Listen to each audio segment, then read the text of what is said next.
Okay, starting by correcting the homework. 11 is B. 12. 12 is H. 13 A. 14 H. 15 C. 16 J. 17 D. Spain. 18 F. One only. 19 A. And 20 G. Now, as usual, please calculate the correct ones and send me your concerns. Now I see your concerns. I see that 13 says, historian Henry Steele Commerge's belief that Europe only imagined the Enlightenment, but America created it, in lines 62, 63, refers to the idea presented in the passage that. طيب دايما, as I usually say يا شباب, whenever you have a question about a certain part of the passage, you have to take this part as part of the context, not only it. يعني I go back to 62, 63 and take it as part of the passage. يعني ايه؟ يعني هو الكلام كان هنا اللي هي as Commerge explained it, Europe only imagined the Enlightenment, but America enacted it, يعني applied it. This enlightenment grew as much from its roots in Indian culture as from any other source. طبعا انا لازم ابدا, يعني ممكن مش هروح بعيد خالص, هنا كفايه قوي. Too many philosophers became court pets, and because of that believed that Europe was moving toward enlightened democracy. As Commerge explained it, Europe only imagined the Enlightenment, but America enacted it. يعني هي يوروب اللي فكرت فيها, بس مين اللي طبق الكلام ده؟ أمريكا. تمام؟ طيب هو هنا بقى بيقول لك ايه؟ نفهم الكويستشن كويس, نكبر كده شويه عشان نشوف احسن. Historian, الراجل ده يعني believe that history only imagined the Enlightenment, Europe only imagined the Enlightenment, but America enacted it. Refers to the idea presented in the passage that ايه؟ يعني هو كان بيريفير لايه يا شباب؟ انت عملتها ايه اللي غلطت؟ معلش, اللي غلط فيها كان احمد رامي, ماشي, ومين تاني؟ وانس. عملتها ايه يا انس؟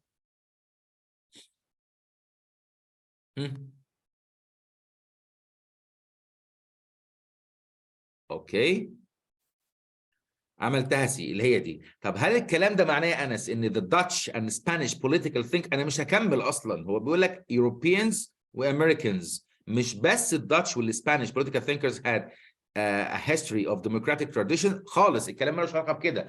هو بيقول لك ان Europeans thought of democracy but they did not apply it, they did not enact it. مين بقى اللي طبقها؟ امريكا اهي, امريكا enacted it. بص كده, European political thinkers wrote a great deal about democracy, تمام, and liberty, but democracy and liberty did not really manifest themselves until European and Native American political ideas met in the New World. New World اللي هو الامريكان على فكره.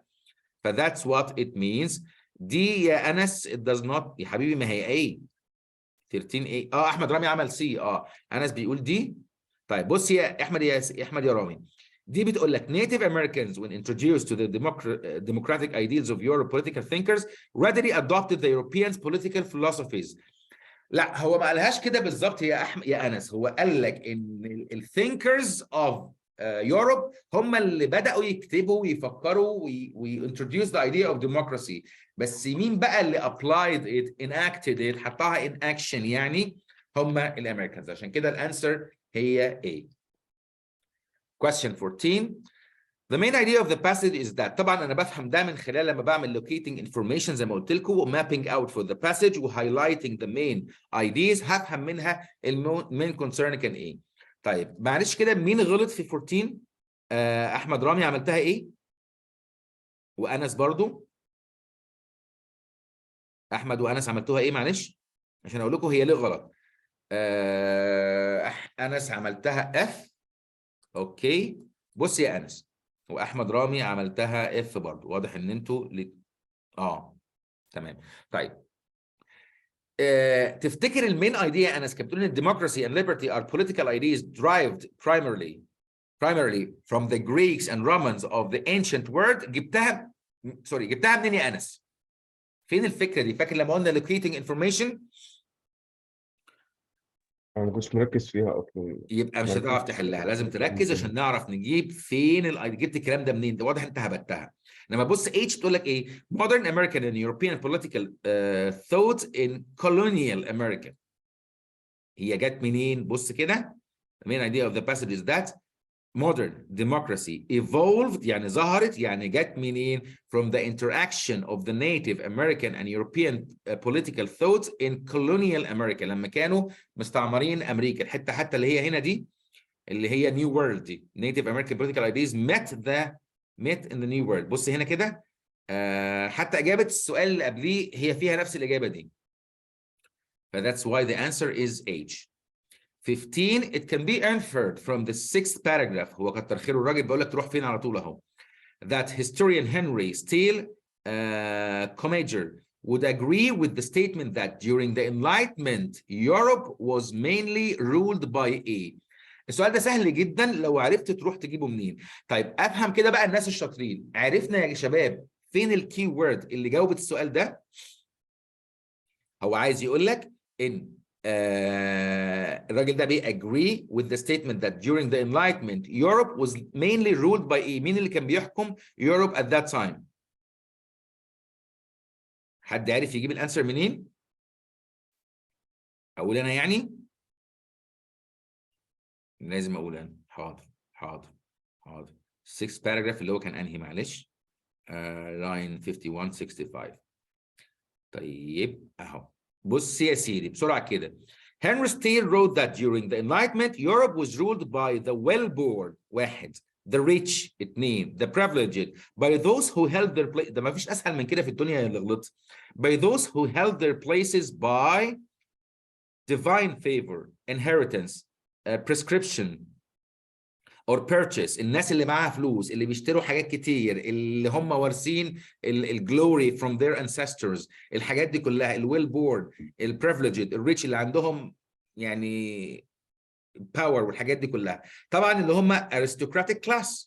الكلام ده معناه هم aristocratic class. طبعا مش اكيد democratic majority ولا college of cardinals ولا intellectual elite حتى، لا هي فعلا الارستقراطيك كلاس. هو الكلام ده معناه aristocratic class. 18 دي كانت سهله جدا السؤال ده، مش عارف اللي غلط فيه غلط ازاي يعني. ما علينا، اغلط براحتك. طيب according to the 4th paragraph كتر خيره the signing of the Magna Carta اللي هي الاجريمنت اللي اتفقوا عليها دي، تمام؟ السايننج ده بقى increased the power of the English aristocracy ولا decreased the power of the English monarchy ولا created the first truly democratic government in England. طيب مين شاطر بقى؟ مش محتاجه شطاره، ده اهو خلاص قال لي في 28 و 43. تعالوا نشوف كده بقى 28 ل 43 السايننج اوف ذا ماجنا كارتا ده عمل ايه؟ فين اللاينز اهي. امريكان فين الكلام ده؟ از مين يا از؟ تقول يا زياد. طيب American Anglophiles occasionally point to the signing of the Magna Carta by King John on the battlefield of المكان ده in 1215 as the start of civil liberties and democracy in the English-speaking world. This document, however, merely moved slightly away from the monarchy. بص كده merely moved slightly away from the monarchy and toward oligarchy by increasing the power of the aristocracy. طبعا هنا بيقول لي ان هو increasing the power of the aristocracy. يبقى نشوف الحته دي قال عليها ايه كده، اللي هي كانت 2 تقريبا. decrease the power لا خالص، ده هو بيقول لك increase the power. خلاص شكرا جزيلا، ولا عمل دي، بس increase the power of the English aristocracy اللي هي F اللي هي one only. اوكي تمام. وصلت يا جوجو؟ تقريبا انت اللي كنت عايز السؤال ده، وعلي ياسر برضه. هعتبرها وصلت خلاص. اوكي يا جوجو. طيب نيجي ل 19. According to the passage, the attitude of some philosophers to the Enlightenment toward European monarchs and their governments was often A. طيب مين شاطر ويقول لي 19 بيأدرس point A وفين الاقي الانسر to this point. يعني فين البارت اللي بيأدرس أو بيتاكل this particular point. تمام. بصوا كده هنا the philosophers and thinkers of the Enlightenment became quite complacent and self-congratulatory because the enlightened despots such as Catherine of Russia and Frederick of Prussia read widely and showed literary inclinations. Too many philosophers became court pets, and because of that, believed that Europe was moving toward enlightened democracy. طيب هي بالظبط فعلا هنا زي ما اتفقنا في البارت ده كده which means what بقى يا شباب؟ تعالوا نشوف بقى الانسرز. which answers هنا reflect what we have read. Not critical enough because the philosophers were on too friendly terms with the monarchs. يعني اللي هي معناها ايه بقى؟ too friendly اللي هي جت من هنا الاكسبريشن ده اللي هو court pets. فين هي؟ complacent and self court pets. Too many philosophers became court pets, and because of that, believed that Europe was moving toward enlightened democracy. So the correct answer is A for 19. 20. According to the passage, at the same time they settled in North America. The British and the Dutch also settled in A. تفتكر in هايتي ولا ساوث افريكا ولا جريس؟ انا ما فيش خالص حاجه فاكرها عن جريس اصلا ان هم سيتلد فيها. ممكن ساوث افريكا وبرده ما جاتش سيرتها خالص، ما جاتش ان هم الداتش سيتلد فيها يعني، لا هم they settled in هايتي. فده كوريكت. سوري انا اسف اتلخبطت معلش سامحوني.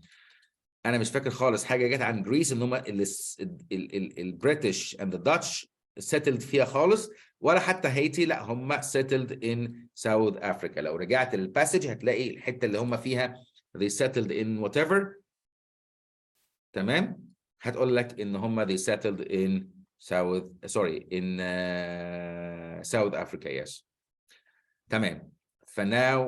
now we get started بقى with our new type of reading passages. احنا كده خلاص خلصنا التايب بتاع الناراتيف وخدنا كمان السوشيولوجي. سوري احنا خدنا ايه اخر مره يا شباب؟ البارت اللي هو كان ناراتيف ايوه، والسوشيال ساينس تقريبا. سوشيال ساينس. طيب تعالوا نكمل بقى مع ناراتيف. هناخد another part of narrative عشان بس make sure ان انتوا you mastered the skill of dealing with the narrative type. طيب حد فيكم يتناقش معايا بعد اذنكم ويفكرني how do we approach a narrative passage؟ حد يفتكر اهم حاجه بنعملها ان احنا بنعمل ايه في الاول؟ Please interact and let me know that you are with me. Somebody please. No one? Literally no one. طيب ما حدش فاكر لما قلنا ان احنا بنعمل locating information و mapping out to the passage we read؟ حد بعت حاجه كتر خيره. بليز يا انس do. يلا قول. المايك معاك يا انس اتفضل. احنا يا مستر بنجيب يعني اول كل باراجراف او يعني جنب الرقم بنقرا اول سطر، وبعد كده لو لقينا مثلا ان هو معلومه مش كامله بنقرا يا اما قبليه وبعديه. تمام بالتالي بنعمل هايلايت على الجزء ده، تمام وبرده في نفس الحاجه في اللي تحتيه يعني تمام جنب رقم. دي الطريقه اللي انا بحل بيها. تمام. بص يا سيدي احنا هفكركم كده بسرعه يا شباب. احنا قلنا ندي اهتمام شويه للانترودكتوري باراجراف والكونكلودنج باراجراف، دول اللي هقراهم بشويه تركيز عشان افهم الموضوع بدا ازاي وانتهى ازاي. باراجراف صغير مثلا زي ده ممكن اقرا كله مش مشكله، انا بس عشان اسيف تايم هنا هعرف بس الباراجراف بيتكلم عن ايه وامشي، اعرف بيتكلم عن ايه وامشي، بيتكلم عن ايه وامشي وخلاص على كده. بعد كده بقى by reading each question افتكر مثلا question 1 بيقول لي based on the passage Rachi's opinion of her father as a storyteller is that he is a. يبقى لازم انا فاكر فين البارت اللي جت فيه Rachi's opinion على her father as a storyteller واروح ادور فيه. مش هروح ادور في البارت اللي بيتكلم على opening the restaurant ما ظهرش فيها الاوبينيون. by locating information by mapping out the passage you will be able to deal with all types of questions in the shortest time. فانا هدي حضراتكم 10 minutes فقط لا غير نابروتش الباسج الاولانيه، وبعد ما نخلص ال 10 minutes دول هنتناقش مع بعض وهندسكاس all your answers. يلا النهارده انتوا هتتعبوا اكتر مني شويه. Good luck. See you in 10 minutes.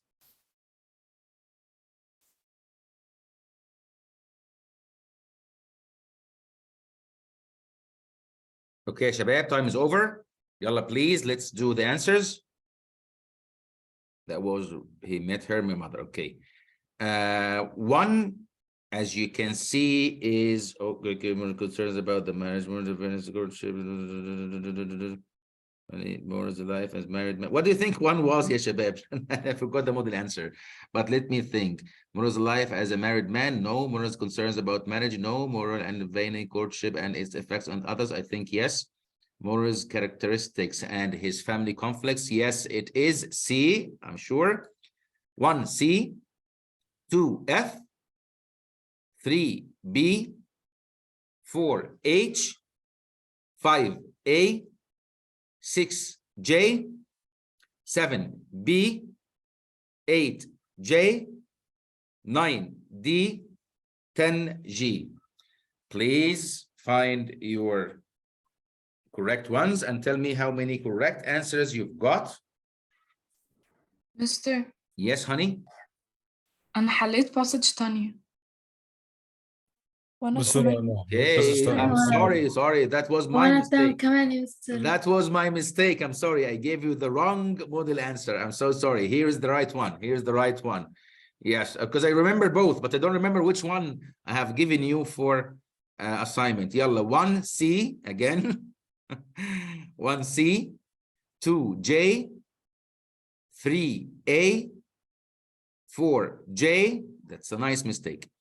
5D, 6J, 7C, 8H, 9D, 10G. طبعا احنا كده مش هناخد الباسز اللي جايه خلاص قلت لكم الانسرز هناخد حاجه غيرها. اوكي يلا calculate your correct ones and let me know please.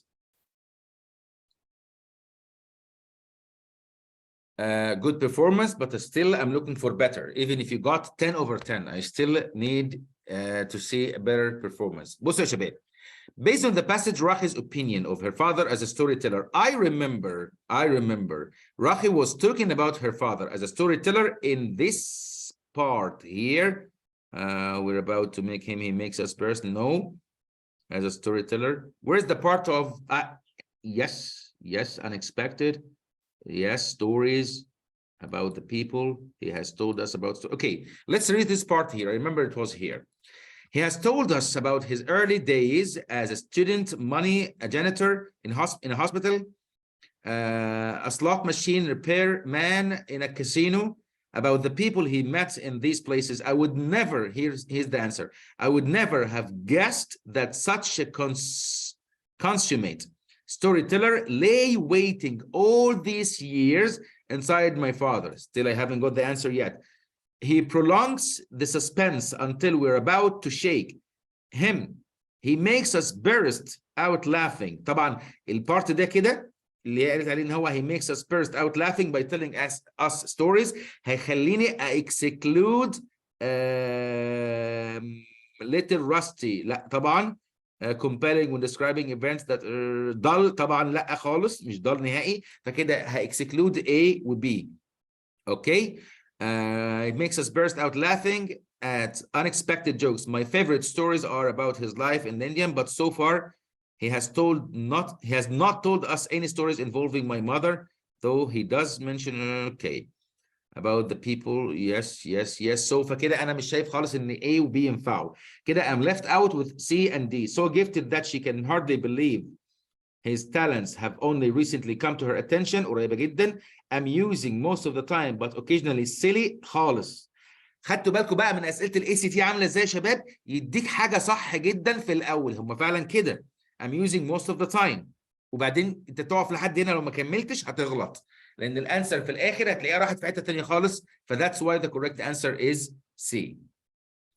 Number 2, which of the following statements about Rahi as a painter is not supported? خلي بالنا اللي ما جاتش سيرتها. بص كده نشوف the act of painting for shops reopening reacquaints her with movements she has missed without realizing. ايوه اتقالت الحته دي في البارت دي، انا فاكر الحته اللي هي كان فيها I trace the letters والحاجات دي كلها. طيب والبارت التاني بتقول ايه؟ listening to her father sing sometimes stirs in her the feeling that she needs to paint. اتقالت برضو في الحته اللي هي while he was singing and they are painting. تمام. والحته اللي هي age اللي هي from the time of her mother's death، انا اصلا ما اعرفش the eve of the shops reopening she hasn't been able to paint. ما قالتش حاجه زي دي خالص، لا قالتها طبعا. طيب she had learned to paint from her mother. هو اصلا سيره her mother جت في الباسج ان هي she died long ago، ما قالتش حاجه خالص على her mother انها told her او taught her anything، فده اللي ما جاتش سيرته خالص في الباسج، وده اللي السؤال طالبه. Number 3 in the passage راخي compares some of her father's tunes to A. سهل جدا السؤال ده يا شباب. مين اللي غلط فيه؟ معلش اقفشه بس كده. احمد رامي I remember، مريم واحمد رامي وانت كمان والفاشله الثانيه. اوكي طيب بصوا يا حبايبي. In the passage راخي compares some of her father's tunes. يبقى ببساطه شديده جدا اروح للبارت اللي فيه comparison of her father's tune، بتشوف بتcompare these tunes to what؟ sings he cooks mostly songs from the movies though sometimes a hunting tune اهي tune that sounds far older will wind like wood smoke اهي بص كده like would smoke through the store. هي الحته دي كده كويس هتعرفي يا مريم ان هي الانسر هنا of comparing her father's tune to what. قالت ايه بقى البارت ده؟ قالت ان هي a smoke moving through the store. very direct وسهله جدا اهي. Number 4 in the third paragraph lines 25-31 the father responds to Rakhi's questions by A. طيب هنا سهل جدا اهو 25-31 هو بيسألني كان بيرد عليها ازاي الكويستشنز بتاعتها. 25 اهي when I ask he tells me these are folk songs. سهلة جدا اهي very direct that field hands sing in Bengal. He picked them up during school holidays when he visited his uncle. تمام. يبقى قال لها ايه بقى؟ explaining that he learned those songs of field hands when he visited his uncle. مفيش اسهل من كده والله ولا حاجه اكتر direct من كده. ف 4 the correct answer is J. نيجي في 5 ثانيه واحده. Oh sorry I made a mistake.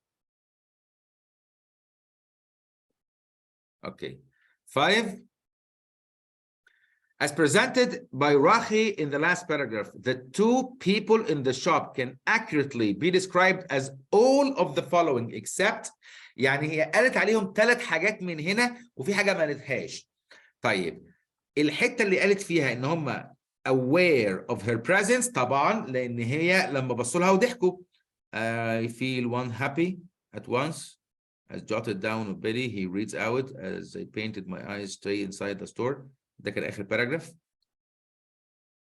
unable to cross over from time to time. لأ هي كانت أنا فاكر كانت بتقول suddenly it comes to me that within the year. لأ how far can I trust them I feel watching them I feel at once happy and lonely. It's not the loneliness of being without a mate but something more primal as though I were the only being left on the side. لأ happy they were aware of my presence. شفتوا دي كده أهي they were aware of my presence. فطبعا they are aware of her presence. فكده A هتبقى مش معانا. فين هي؟ احنا 5 A مش معانا اتقالت. طيب sometimes shy in one another's company. قالت الكلام ده. engaged in tasks related to the shop's reopening. هو فعلا كل اللي بيحصل كان في البينتينج والtracing the letters. troubled by questions راخي asked them earlier. هي اصلا ما سالتهمش اي اسئله. فدي الوحيده اللي ما جاتش سيرتها في الباراجراف وده اللي هو بيسال عليه. Number 6 as it is used in line 3 the statement got to get in shape. يعني لازم نرجع in shape can best be described as the father talking to who. لو رجعت اللاين 5 اعرف كده هو الكونتكست كله كان ايه الحوار داير على ايه. بص كده نمسح ده كله عشان نفهم كويس.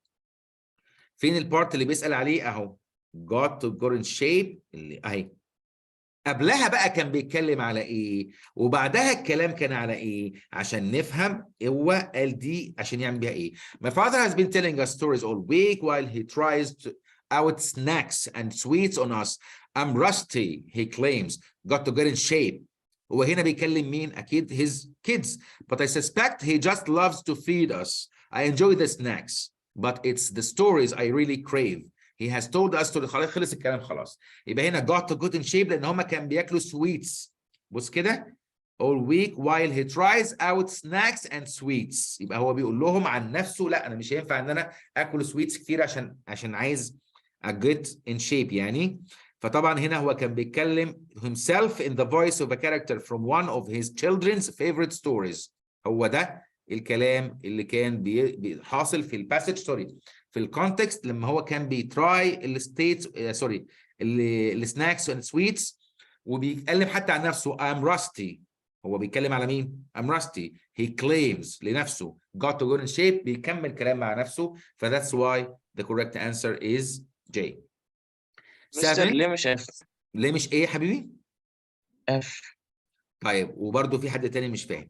طيب نرجع تاني مع بعض ونشوف ليه مش اف. بص يا جميل، انا مش هبص الاف خالص دلوقتي ولا هبص لاي انسر، هبص بس الكويستشن بيادرس which point يا شاب. احمد رامي ولا مين؟ احمد طارق. احمد طارق. كويس يا احمد انك بتسال.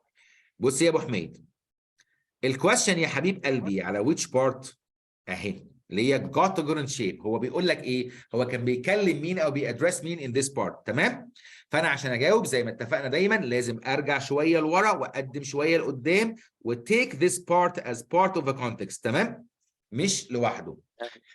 طيب واحده واحده كده مع بعض. My father has been telling us stories all week. حد بيكلم حد هنا؟ لا خالص، ده الناريتور بيكلمنا احنا. طيب while he tries out snacks and sweets on us. تمام؟ طبعا هو لسه ما كلمش حد خالص. I'm rusty he claims. مين اللي قال I'm rusty دي يا احمد؟ نفسه. حلو قال جدا. لنفسه. مين؟ قال لنفسه. اللي هو الراجل الفاذر يعني. تمام؟ الفاضل he claims got in shape. برضه لسه مين اللي بيتكلم يا احمد؟ هي مثال فاضل. تمام. وجه الكلام ده لحد؟ لا خالص.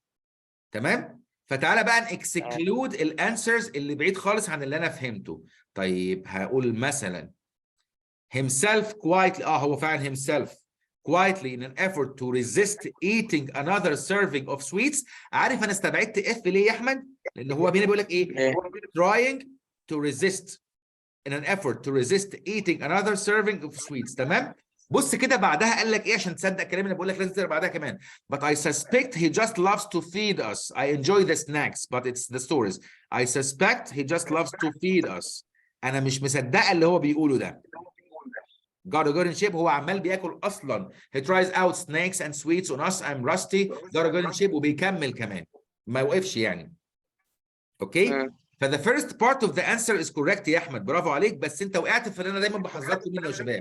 Do not stop at where you find what you need to find. لان ممكن الانسر تكمل و تبقى حاجه غلط. هو ما فيش اي حاجه خالص جت على سيره ان هو بيريزيست eating another serving of sweets.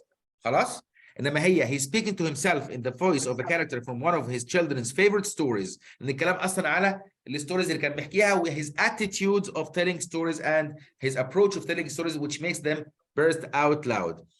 ها يا جمانة ايه اللي انت مش فاهماه يا قمر؟ أنا مش فاهمة إزاي he's not talking to his children. لا يا حبيبي انت الانسر بتاعتك كانت جي ولا اتش؟ كانت جي. طيب تعالي نقراها مع بعض كده. his children. ماشي صح. خلي بالكم يا شباب لحد هنا صح. in an effort to explain his recent burst of trying out treats on them. كملت لحد الاخر يا جمانة؟ Did he do any of these things? Did anything appear in this context يا جمانة that means he was trying to explain his recent burst of trying out treats on them? يعني did he say any reason why he's trying treats on them? ايه كده دوري عليها.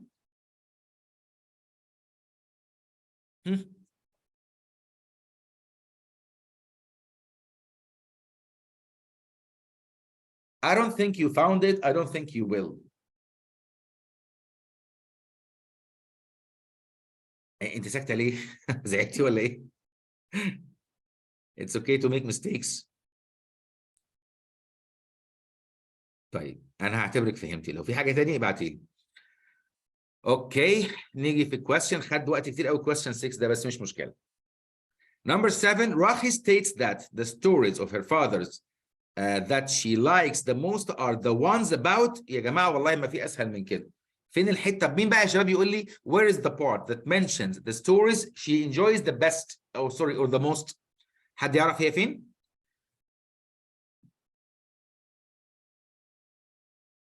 اوكي يا شباب ده Yes, exactly يا شباب. بصوا هنا كده my favorite stories are about his life in India. مفيش أسهل من كده. تمام؟ هي بس المشكلة إن أنت where to find the answer. هو ده اللي إحنا عايزين نعمله مش أكتر من كده. His life in India دي حتى جاية بنفس السبيلنج نفس الفوكاب يعني. طيب. Number 8, it is most reasonable to infer that the question in lines 56, 57 is prompted by Rahi's feeling of a يبقى لازم افهم الكونتكست كله كان ماشي ازاي، والكويستشن اللي جه في اللاين 56 ده كان بيعمل ايه. تعالوا نشوف. انا ما قريتش الاجابات خالص ولا هبص عليها دلوقتي. 56 Is there no end to the personalities hiding inside my father's skin? Don't rush it. He warns as he disappears into the back room. طيب نرجع من اول هنا كده. As for me, he shows me outside to paint. The new name has to be dry by the time we open tomorrow. طب مش فاهمين كده. Don't you understand that they are in a hurry?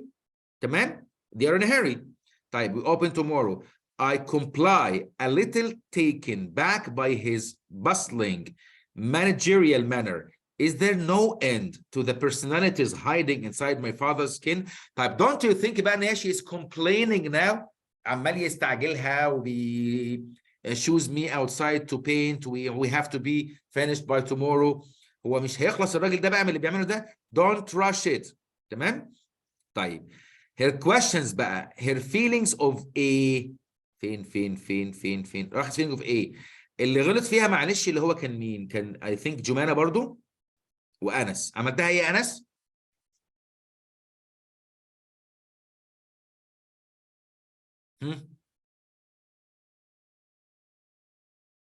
طيب اوكي تمام. طب تعالوا نكسكلود يا جماعه او eliminate الانسر اللي بعيد خالص عن اللي انا فهمته. تعالوا نشوف اف كده. outrage over the seemingly and ممكن على فكره outrage كانت تبقى صح. خلي بالك لان فعلا كانت غضبانه ومتضايقه ان هو عمال بيستعجلها وكده. outrage over the seemingly endless demands her father is making of her. لا خالص she was enjoying اصلا التاسك يا استاذ انس. relief that the unpleasant work of the day is finally finished and she is now free. خالص هي مش free خالص دلوقتي. pride as a result of being trusted by her father to perform an important job. السؤال ده مش معناه كده خالص. ما فيهوش pride خالص. ما ظهرليش فيه اي sense of pride. لما بيقول لي is there no end to the personalities hiding inside my father's skin. عارفين يعني ايه؟ يعني بابا عمال كل شويه يتغير. he has different or many personalities hiding inside my father's skin. يعني عمال بيتغير كل شويه بيركب سكين مختلفه او بيظهر بشخصيه مختلفه. surprise in response to the ongoing changes in her father's behavior اللي هي personality. ف this is the closest one. Do you get it now or do you want me to explain further? Hopefully you do. آخر question. الحمد لله. يا رب على الناس اللي بتغلط في دي. أزعل بقى ولا ما أزعلش؟ As it's used in line 57, the word it most nearly refers to the what. يا جماعة والله يعني بصوا كده 57 اللي غلط فيها مين معلش؟ 9 دي.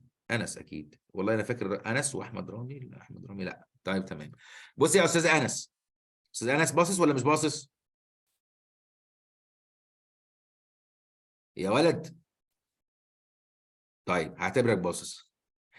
57 it don't rush it. هو الكلام اصلا طب يا حبيبي الكلام اصلا كان على ايه؟ don't rush what he warns us and disappears into the back room. هو ايه اللي كان بيحصل هنا يا شباب في اللاين ده؟ مش هما كانوا بيبينت البينتنج بتاع الدور. بص كده. as for me he shows me outside to paint. the new name has to be dry. بيبينت النيم بتاع النيو ريستورانت ده.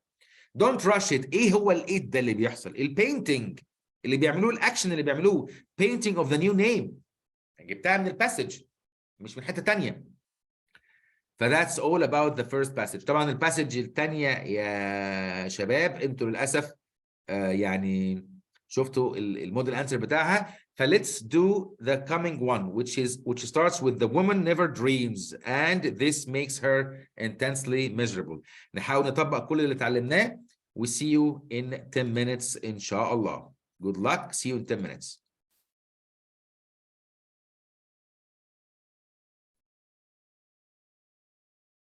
Time يا شباب, and I don't think I should give you any more time. Please, if you haven't finished, let me know. Please, if you haven't finished, let me know. I hope by the end of the 10 minutes now, you have done at least 9 questions, not even 8. Type, let's start, please. I think I have the model answer already. Type 1B, 2F, 3B, 4J, 5C, 6G, 7D, 8J, 9C, 10H. Calculate, please. Okay, number 1, which of the following best describes the structure of the passage? الباسج كانت قايمة ازاي؟ أنا مش شايف إن كان في dialogue أصلاً. Character sketches of 2 people as related by the narrator. هو مش 2 people أصلاً، بتكلم generally على narrators, sorry, writers. A detailed narration of several of the narrators' dreams accompanied by a description of the women's reactions. أنا كنت ممكن أشك في دي، بس بص كده بقى ليه B is the best answer. An account of the narrator's perspective on the woman revealed primarily through the narrator's report of their conversations. هو ده اللي حصل، لأن كانت بتتكلم على الست دي أصلا في an account of the narrator's perspective، يعني بتشرح بالتفصيل هي كانت شايفاها ازاي. Her own perspective of the woman. Number 3, it can reasonably be inferred from the passage that the woman most strongly desires to attain which of the following qualities from the dreaming. هي كانت مشكلتها اصلا في السيلف اويرنس. كان في السيلف اويرنس لو تفتكروا, the woman never dreams as she makes her instantly measurable. She thinks by not dreaming she is unaware of things. هو الفوكس كله كان على كده اصلا, فهي كانت بتتكلم في self awareness. Number 4, throughout the passage, the image of the door is used primarily as a metaphor for the boundary between what and what. هو أصلاً كل الكلام كان على ده, على dreaming and not dreaming. بس مين شاطر بقى ويقول لي فين جت image of the door؟ حد فاكر؟ In this paragraph يا شباب, let's see بقى how the doors are mentioned, how they are used. بصوا كده بالراحة نفهم الكونتكست كله على بعضه كان ماشي ازاي. There are in dreams, I tell her, in dreams doors don't open. على فكرة كان من قبل كده كمان. بص كده, there is no such thing as a door without a key. ماشي. She tells me with the stubborn resistance of one who does not dream. هو أصلا الكلام مش على door as a real door, هي a door of dreaming, between dreaming and not dreaming. In dreams, doors don't open. Rivers run dry. Mountains run around in circles. Telephones are made of stone. In dreams, doors don't open. تمام. Rivers run dry. وهنا كان بيقول there is no such a thing as a door without a key. وكان برضو بتتكلم هنا it is a total surface, brown, high, smooth. لا, our blows strike a body without an echo. طيب هنا أنا خلاص فهمت إن هي بتتكلم على الدور metaphorically. السؤال بيقول لي بقى throughout the passage the image of the door is used primarily as a metaphor for the boundary between what and what. هو أصلا الباوندري اللي كان في الدسكشن يا جوجو كان على إيه وإيه, كان between إيه وإيه, dreaming و not dreaming.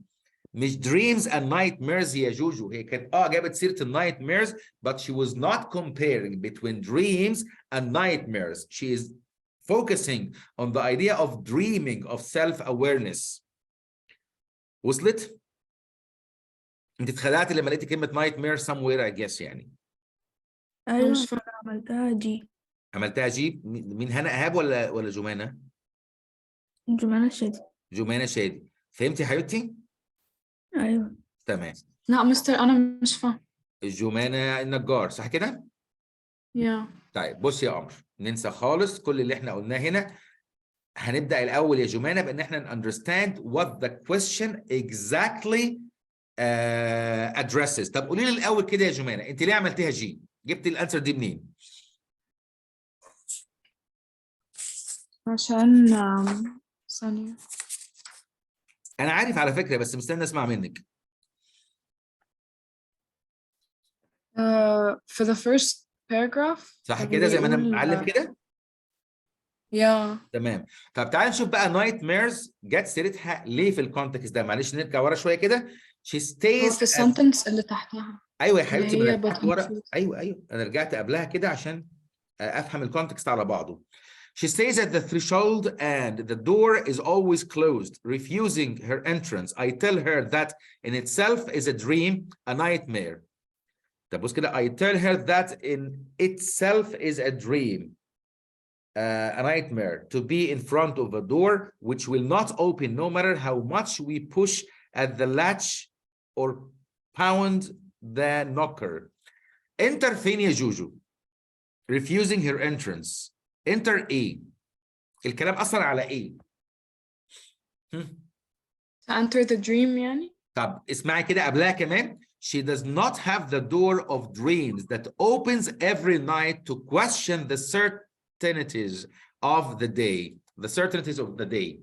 The door of the dreams. أنا هنا بتكلم على إيه بقى؟ The doors to open of the dream. يبقى لو هي close يبقى no dreams. تمام؟ طيب حاجة تانية. She stays at the threshold. بره الباب يعني. And the door is always closed. مش هتنفع تحلم يعني. No dreams. Refusing her entrance. I tell her that in itself is a dream, a nightmare. To be in front of a door which will not open. هو nightmare هنا مقصود بيه حتى بص جت بcolon. To be in front of a door which will not open is a nightmare. فاهماني؟ يبقى هنا بترفلكت او بتكمبير nightmares to not dreaming. تمام؟ انما the focus السؤال بقى بيتكلم على ايه يا جمانه بالظبط؟ بيaddress the point of door is used to highlight a metaphor of the boundary between A and A. هي بتقول لك she is standing at the threshold, cannot enter the door of A يا جوجو. dreams صح؟ أيوة صح. refusing her entrance to dreams, starting to dream. يبقى dreaming and not dreaming. هي جابت nightmare هنا على اساس انها بتقول يعني not being able to dream اللي هي not dreaming يعني is a nightmare. got it يا قمر؟ تمام okay تمام. yes thank you. You most welcome يا قمر. Okay. 5 in relation to the first paragraph's earlier description of the nightmare. تاني يا جمانة هجي لك نفس البارت تاني. The narrator's comments in lines 10 to 13 primarily serve as a أنا فاكر أهو 5 to 10. هو الحته اللي احنا كنا بنقراها دي فعلا. اوكي اهي كده. نقرا من الاول تاني مع بعض من اول she doesn't لحد مثلا هنا. She doesn't have the door of the dreams. طبعا هو واضح انا خلاص فاكر ان هو كان بيتكلم على the doors to dreams. But in truth the door to that nightmare doesn't have a latch or a knocker. It is total surface brown high. طبعا هنا ما فيش دور اصلا. تمام. high and smooth as a wall. Our blows strike a body without an echo. طيب تعالوا نشوف بقى ال question be address which part. Early in the description of the nightmare, the narrator's comments in lines 10 to 13 primarily to serve a intensify the sense of hopelessness. هو ما فيش حاجة أكتر من كده. اللي غلط فيها معلش عملها إيه؟ اللي عمل 5 غلط يا جماعة عملها إيه؟ رودينا محمد عملتيها إيه؟ يا رودي يا محمد بليز.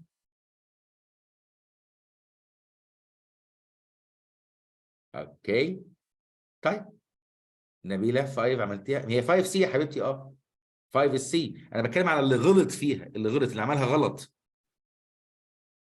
عملتيها دي واحمد رامي عملها دي. طيب suggest the possibility of escape.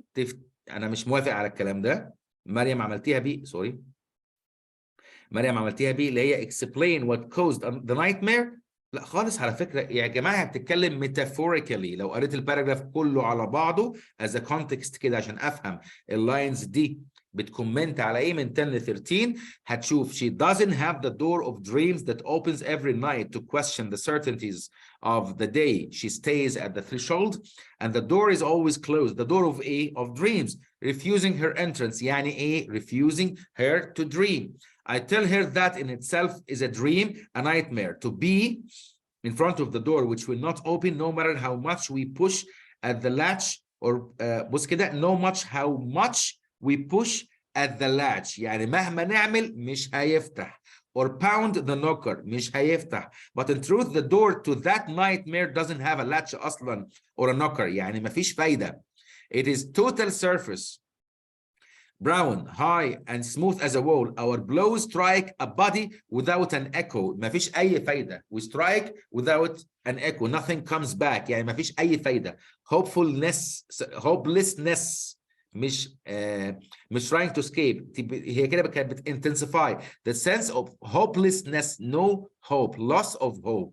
يعني ما فيش فايدة مهما نعمل. No matter how much we knock on the door, no matter how much we pound on the knocker، ما فيش أي حاجة خالص هتيجي. يعني there is no hope. ده اللي كان مقصود in this particular part. نبيلة لو كنت ركزت شوية وعملت some critical thinking في السؤال ده كنت جبت أصح. أنا هعمل لكم مفاجأة ظريفة قوي في الباسج اللي جاية دي.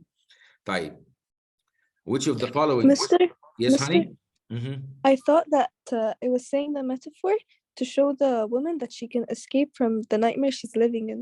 That's the metaphor. You're perfectly right يا أيوة. نبيلة. بس what's the طب question خلاص، about يا طب حبيبتي؟ ثانية، طب هو he was talking about the metaphor for this paragraph. يبقى why isn't it giving her a chance to escape? Why is it intensifying her hopelessness?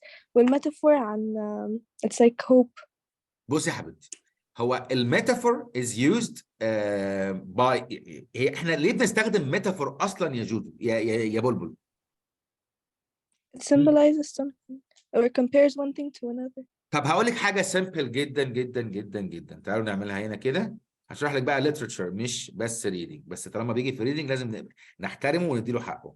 لما اقول مثلا يعني، وما تصدقيش كلامي انا بهزر، نبيلة is my هقول حاجه بيها ايه ما تجرحش مشاعرك. لما اقول مثلا نبيلة is my dream يا ستي، الكلام بتاع dreams. what does ده اسمي ايه بس؟ ايه اللي انا بكتبه ده؟ what does this يوه what does this sentence mean يا شباب؟ does it mean ان في حلم اسمه نبيلة، ولا I'm dreaming of her which means It's a what؟ metaphor. It compares Nabila to a dream. which means Nabila is somewhat important and I want to accomplish something with Nabila مثلا، صح كده؟ أيوة مستر، I understand what a metaphor is. أنا يا بس حبيبة بسأل. قلبي، بصي يا حبيبة قلبي، you understand what a metaphor is. I totally agree with you. But what you miss يا بلبل إن أنت you miss the point of what is this metaphor meant to do. يعني لما أقول لك مثلا Mr. Sanya, I'm sorry, Mr. We just said in the metaphor, the purpose of the metaphor is to give the woman hope. احنا قلنا كده أيوة, you hopelessness just said. No, hopeless you said, I said that the metaphor as saying that the woman can actually escape, and you said it's correct. Did I? Yeah. No, I said correct. It is used as a metaphor, but it does not mean that. It's not used for that. Oh, okay, خلاص, that was my question. طب الحمد لله. Thank you. welcome يا قمر. معلش لو كنت فهمتك غلط سامحيني. قولي اتس اوكي طيب عشان ما احسش بالذنب يا نبيل. هعتبرك قلتيها خلاص. طيب number 6 يا شباب. Which of the following statements about the amniotic dream is best supported by the passage؟ هو فين اصلا جت سيره الامنيوتيك دريم يا حبايب هارتي؟ فين؟ حد يقول لي كده؟ Can somebody help me please؟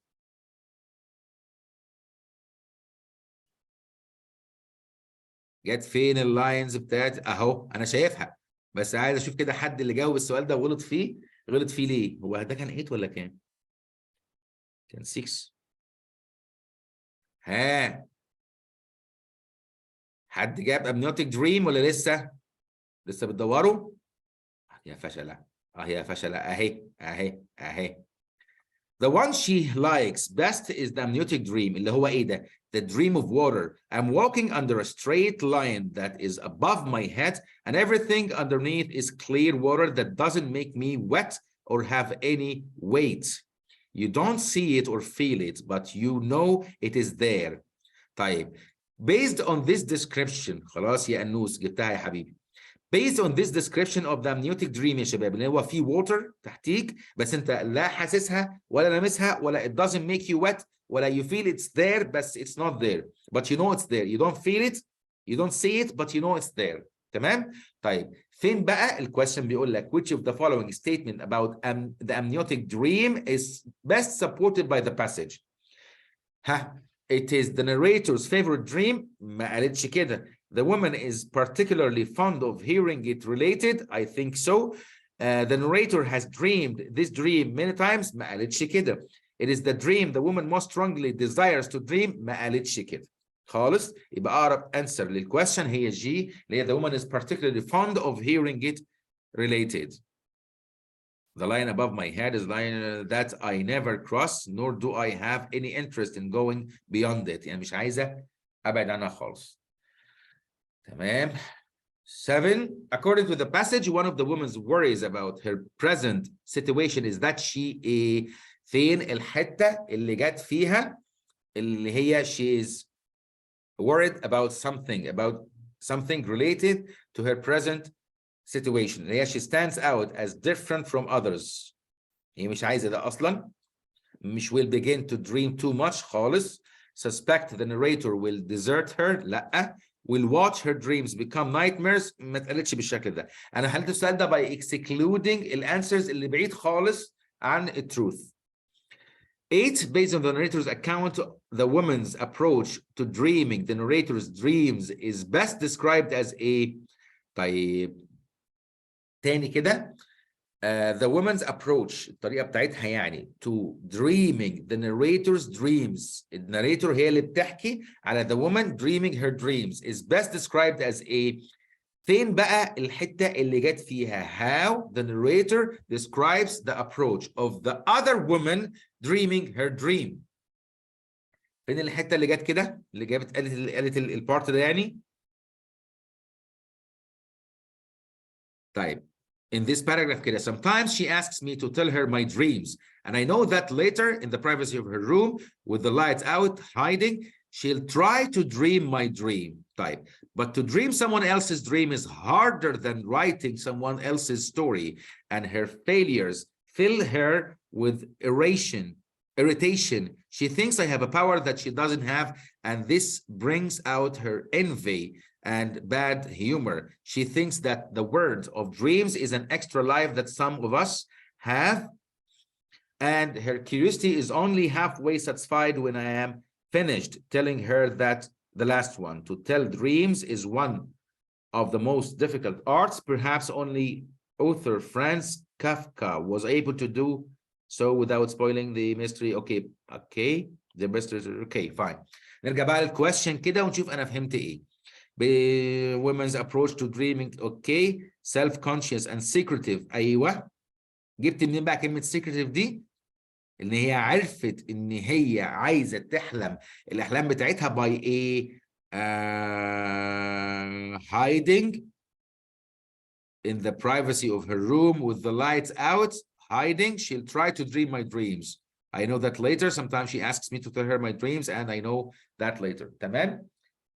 فاقرب حاجه based on what I understand on this particular point اللي هي كلمه secretive. Okay. Type 10. In the passage, the narrator most nearly describes Kafka as someone who conveyed the essence of dreaming in his writing. أيوة لما كنت لسه قارينها دلوقتي اهي الحتة اللي هي as Kafka فين اهي الحتة دي كده ما بتقول to tell dreams is one of the most difficult arts. Perhaps only author Kafka was able to do so without spoiling their mystery. هو كان الوحيد اللي بيقدر to tell dreams in this difficult art. فين بقى الكلام ده؟ convey the essence of dreams in his writing. مش found it too difficult ولا حاجة خالص من دي. طيب. The coming passage بقى يا شباب. What we're going to do is I'm giving you time to read and finish it, okay? Then I will ask each one of you to send me questions one by one. هنعمل question by question لأن اللي هيقول ال correct answer هقول له fine. اللي بعده اللي هيقول incorrect answer I give you time to rethink it. Maybe this way you'll be able to find the answer by yourself without my help. For the coming passage اللي هي the moon gives some lights and I can make out the contours of the land. هدي الأول 10 minutes وبعدين stop you for question by question, okay? يعني I'm not going to give you the answers anyway. يلا, good luck. Do your best, please.